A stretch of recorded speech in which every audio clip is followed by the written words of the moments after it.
So Vašek, have you heard the news? No. What news? Tennis is back. Oh yeah, I've been seeing some videos on Instagram. I can't believe people are still grinding out there like that. It's crazy.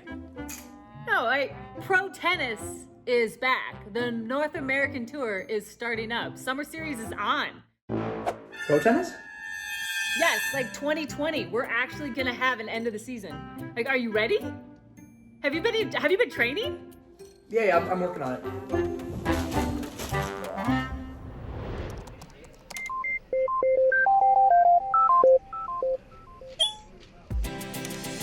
really want to be like that. Quite inspiring, to be honest. Every single exercise was spot on. Oh, did we both get that? We both got it. High five, co-host.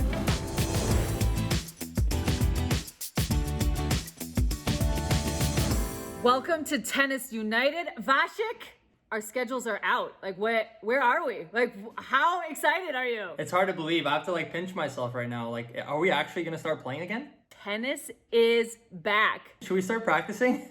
Wait, you haven't been practicing? I've been eating potato chips. I saw. I just didn't know that was what you were doing all day. I've been listening to Eye of the Tiger, running up the hill and just Okay. visualizing the tour coming back, but it's officially back. I can't believe it. US Open is around the corner. It's official. It is, obviously we have different tournaments in different weeks, but I think the general consensus from all players is that we're excited to be competing again. All right, Bethany, so we gotta switch gears a little bit because we do have a really exciting show coming up. We got Naomi Osaka, we got Tsitsipas, we got Minaur, we got all the new dads. And we'll be continuing our Pride Month conversations with Greet and Alison. Vašek, it's a packed show. Let's get it started.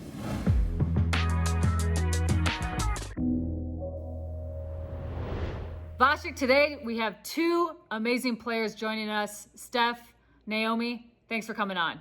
You guys have gone back and forth a little bit on Twitter. Tell us a little bit about your relationship and when you started your friendship. I think it was it February 2018? I might be wrong. That's very precise. That's very precise. Wow. He remembers. Clearly, Naomi left quite A an Tuesday impression. night.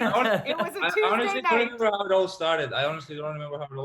But she has a certain vibe that goes into her tweets, and I kind of get it. I was introverted as a child, very shy when I was really young, one of the most shy kids in my class, and I could never really express myself.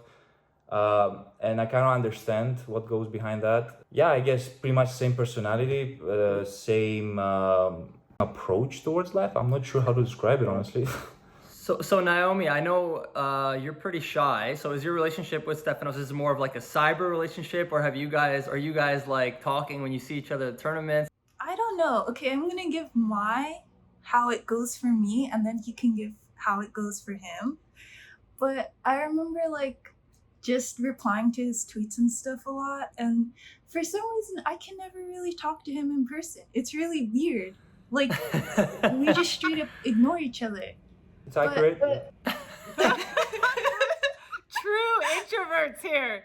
But you actually recently had a tweet talking about how that you are done with your shyness, and I know Steph, you retweeted it a little bit too. Yeah, I mean, I get it. I saw a lot of realism and pragmatism to that, and I thought to myself, yeah, that's really that's pure, that's real, and I would like to retweet it for the world to see, because coming out of your shell and expressing yourself and just sharing your ideas and whatever you feel at that given moment.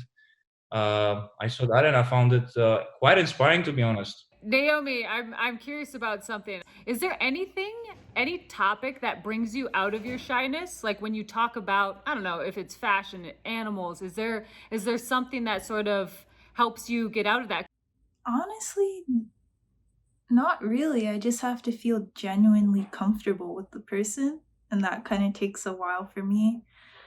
And I guess the easiest topic would be tennis, because that's what I know the most. I gave you a very bland answer, even though you gave me a really good question. I'm sorry. No, it's okay.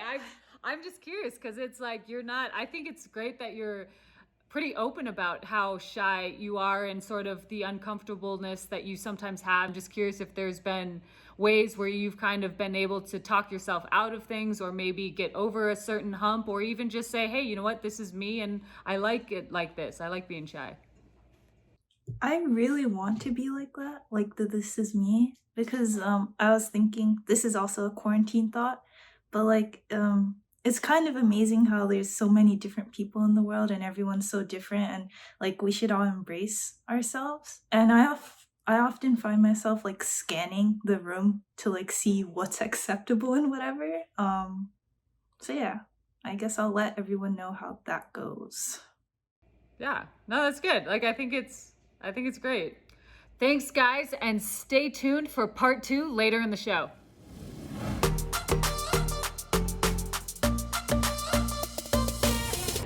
All right, we have 4 new dads on today's episode of Tennis United. We got Mike Bryan, Sam Querrey, Marius Copil, and Jeremy Chardy.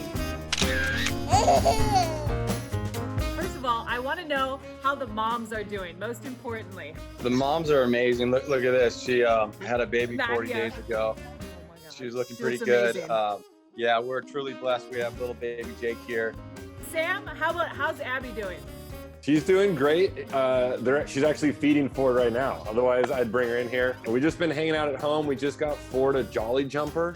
For those of you who don't know what that is, we strap him in and he just bounces up and down for like 30 minutes with a big smile on his face as he drools everywhere. And Marius, I gotta ask, you've been kind of flying under the radar a little bit. I didn't know that you're a dad. Yeah, no, we had the baby actually in the States because I was doing the preseason there, and when this coronavirus came, we decided to come back to Europe. Oh wow. So yeah, but he was born in Hollywood in Florida. Jeremy, what about you? I want to know the emotions when you found out you were having a baby. It was in Roland Garros after the final of the double.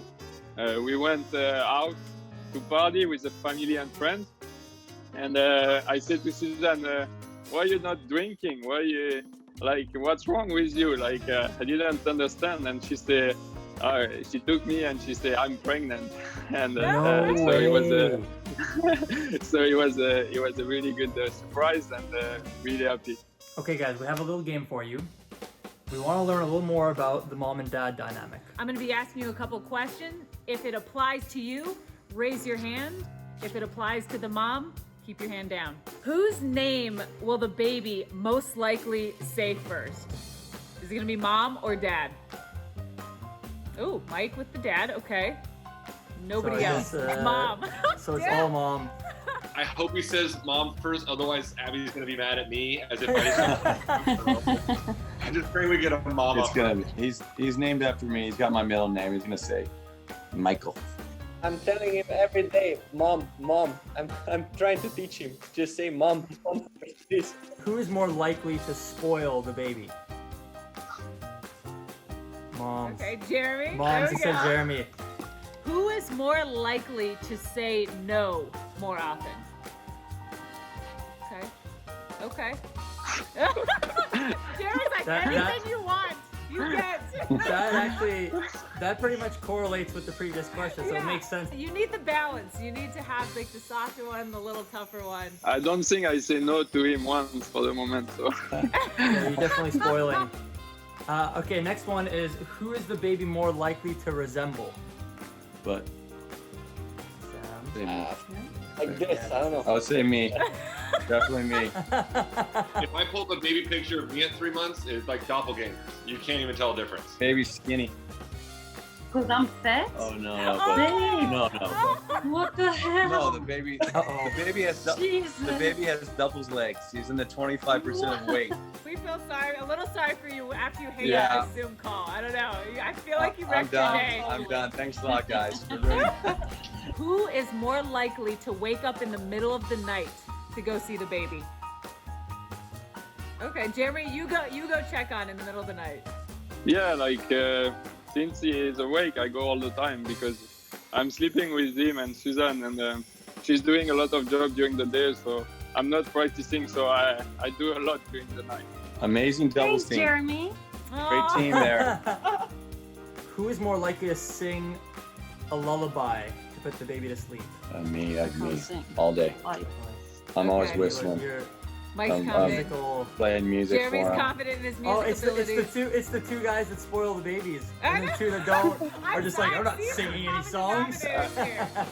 But I love to do it. This guy just blew up his diaper. I felt it.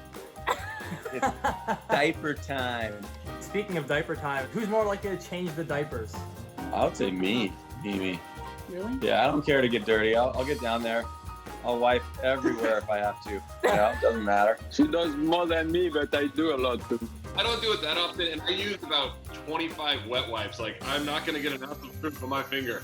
You're the All right, thanks guys for joining us today. Hope you can get some sleep. Keep helping your wives, and we will talk to you later. Later, guys. Thank you. Yeah. Have a Bye. good day. Thanks.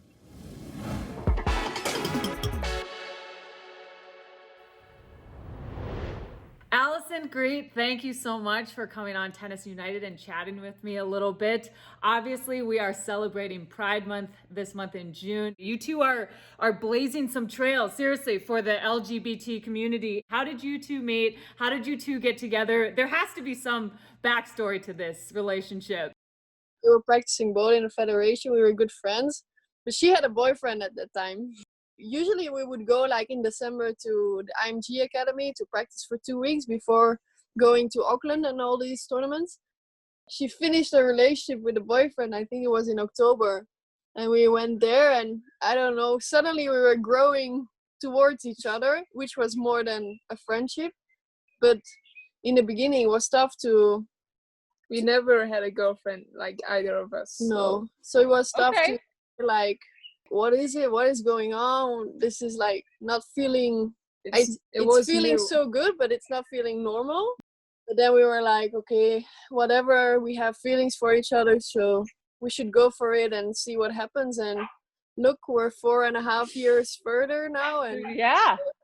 I think it's really an important step for anyone to kind of come to an honesty with themselves about their feelings. And it's nice. I'm assuming that you guys were able to have that open conversation in the beginning, and I think that's really important, is that communication. we were together in the beginning, but we were also a little bit scared to tell our parents because you don't know how will they react, like my brothers, her family.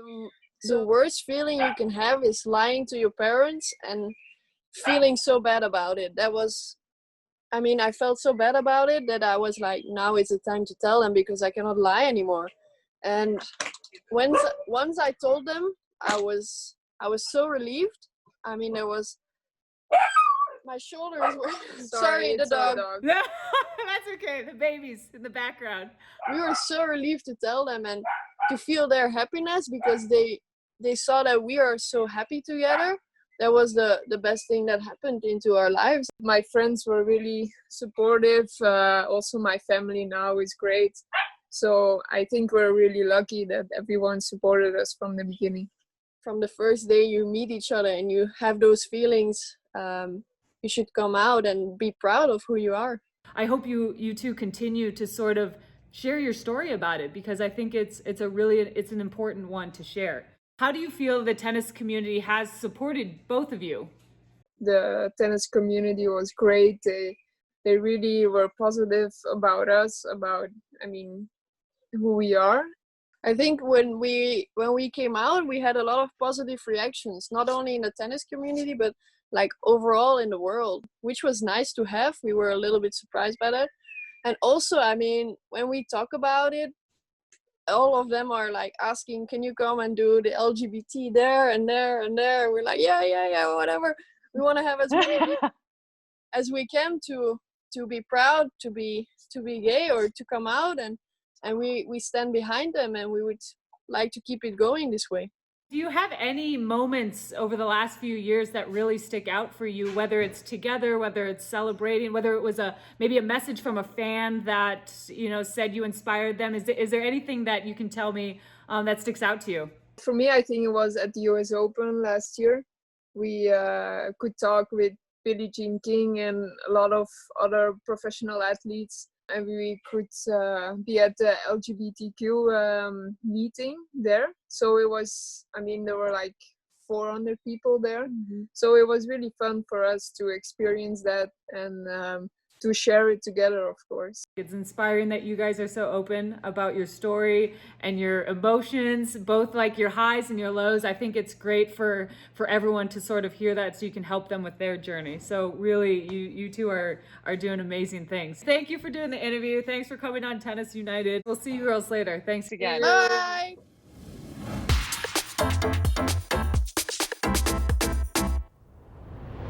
All right, bringing back Steph and Naomi. So both of you are known to be deep thinkers on the tour. We have a little mixed bag of questions for you guys to answer. First one, does pineapple belong on a pizza?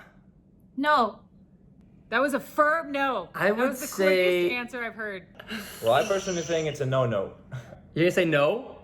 Yep. Okay, I'm gonna disagree. I'm gonna say yes, and the only reason I think yes is because people love it. I think there are a lot of people that like it, so That like pineapple on pizza or just pineapple? Because I'm agreeing with them. Definitely a no. Nobody orders the Hawaiian pizza though. Here, is that a Canada thing? Maybe it might be a Canadian thing. Canada thing. People love pineapple on their pizza. I'm not a big fan. I'm gonna invent the maple syrup pizza then. Very soon. Dude, have you had it? It's insane. It's the best. Pineapple It's a real thing. on pizza. I'm not even kidding. I put maple syrup on my pizza crust, like just for the hell of it, last week, and it was actually really good. I'm not even kidding. That's a double fault. Oh my god. I'm just watching Naomi's face, and she's like, sorry. You know. Like, no. If you're bored, are you boring? No.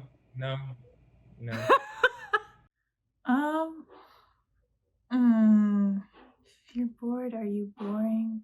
I kind of want to say a little bit, just because that means that your mind is limiting you to like what the possibilities are. But also, I'm just gonna say no too, because that's a very long conversation. Okay. If your food is bad at a restaurant, would you say something? Naomi, go first. No, I would just never go to the restaurant again or just order something different next time. So you, in the moment, you wouldn't say anything. Would you eat it or would you just leave it? Well, it depends on how hungry I am and how bad it is, but I think I would probably eat it and complain the entire time. But silently, like to yourself or to who you're with, not to the actual restaurant. Yeah, I would never complain to the restaurant. I would just complain to myself. I mean, usually my choices are pretty good most of the time, so I've never had an encounter. So it's just. Anyways, so it's actually you. It's about the ordering. It's about the ordering, yeah. Okay. What are you most likely to stay up all night thinking about? Naomi, go. I know you just thought of something. It's always about tennis. So probably like the last match I lost, because there's always a definite point that you remember, like that turned it around. So yeah. Same for me. It's all about tennis. Just thinking about tennis. If I lose the day, I might stay up. I had nights where I stayed up all night and I was just overthinking and processing what happened out there. So tennis related for sure. When you're 90 years old, what will matter to you the most? That's kind of easy for me. Just like my family. Nice one. Well, nice one. My family, I don't know, grandchildren, if of course I have grandchildren, settling somewhere, somewhere in the forest or in the sea, having a beautiful house, probably watch some tennis, some sci-fi tennis. Somewhere in Mars or something. By then there'll be virtual reality.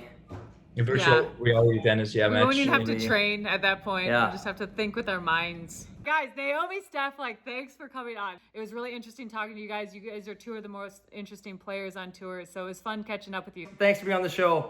Keep rocking it. Really appreciate it.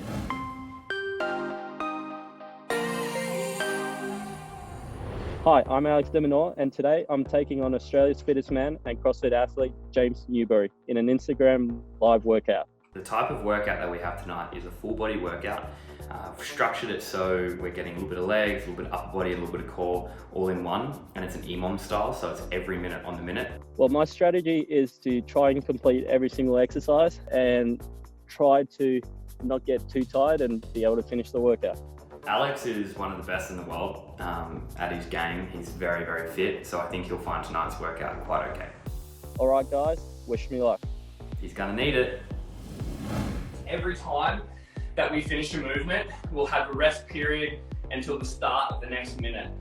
Alrighty. Woo. Let's get this going.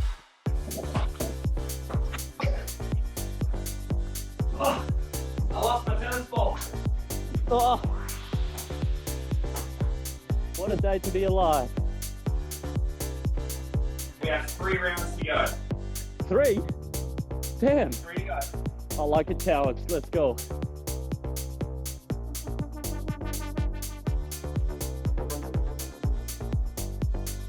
You don't need a gym, don't need weights. That's exactly right.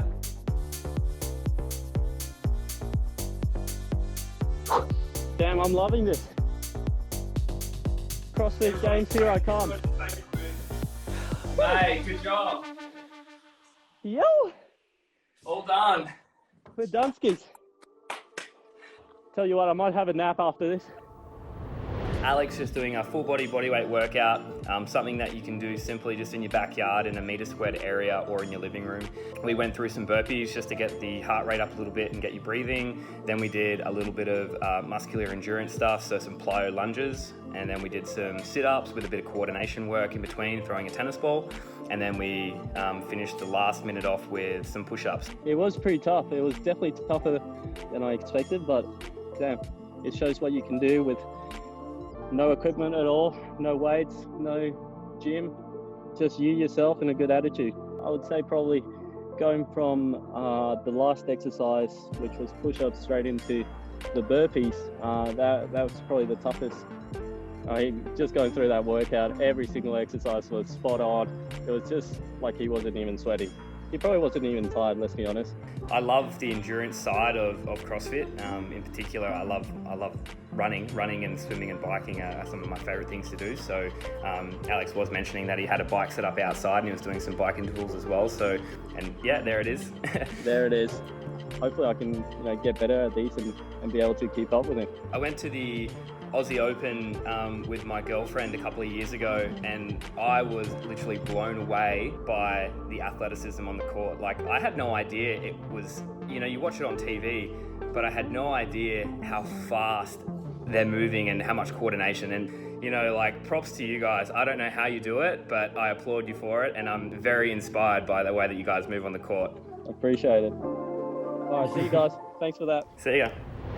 Well, Vašek, that is the end of the show. Week 11. Can you believe it? I can't believe it. That's almost 3 months of Tennis United. 3-month anniversary. I know. It's been fun. It's been really fun. It's been a blast. I can't wait till we all can see each other in person. Now that tennis is back, I want you all to send in videos of your reactions and show us how excited you are, and make sure you hashtag Tennis United, and we're gonna go through those and pick our favorites. And until then, we will see you next week for another Tennis United show. Tennis is back. Ah!